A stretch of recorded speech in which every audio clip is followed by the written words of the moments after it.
In this lesson, I'm going to talk first about how to actually apply the equilibrium constant in order to further study chemical reactions. And specifically, we can use the equilibrium constant in order to predict the direction that the reaction is going to go if it's not already at equilibrium.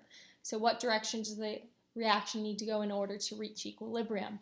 So in order to determine this, we use a value that's called your reaction quotient, which we represent with a Q rather than a K. And your reaction quotient, if you substitute the concentrations of the reactants and the products into the equilibrium expression, but you're not at equilibrium, that you end up calculating Q, your reaction quotient. So Q is calculated the same way that K is. The only difference is that the concentrations that are plugged into the chemical equilibrium expression aren't actually the concentrations that are found at equilibrium, and therefore we call the constant that is acquired by plugging in those values the reaction quotient rather than the equilibrium constant. So by comparing your Q and your KEQ, which is your equilibrium constant, whether it's your Kc or your Kp, you can actually predict what direction the reaction is going to proceed. So for example, if your Q equals your K, what that tells you is that your reaction is actually already at equilibrium. If instead, however, your Q is larger than K, let's actually think about what this means. If your Q is larger than your K, that means that you have more products than what is found at equilibrium. Because remember, your products are found in your numerator. The concentrations or the pressures are found in your numerator.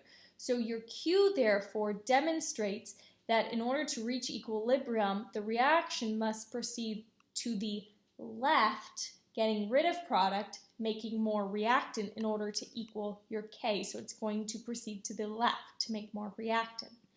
In contrast, if your Q is less than K, what that means is that you have more reactant than is found in the equilibrium state. Therefore, the reaction has to proceed to the right in order to produce more product, therefore making your Q large enough so that it couldn't equal your K. So if we look at an example right here, it gives me the concentrations for my reactants and products, but what I'm trying to decide is, one, am I at equilibrium? And two, if I'm not at equilibrium, in which direction does my reaction need to proceed, either to the right or to the left, in order to reach equilibrium? So right now, what I'm going to be solving for is not my K, but my Q, my reaction quotient, because I'm not at equilibrium. Or I might be, let's see, because if Q equals K, I am at equilibrium.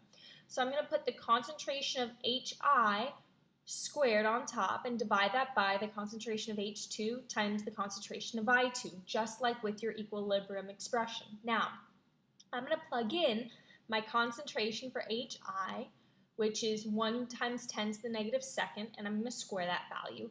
And then I'm going to divide that by 5 times 10 to the negative third times 3 times 10 to the negative second.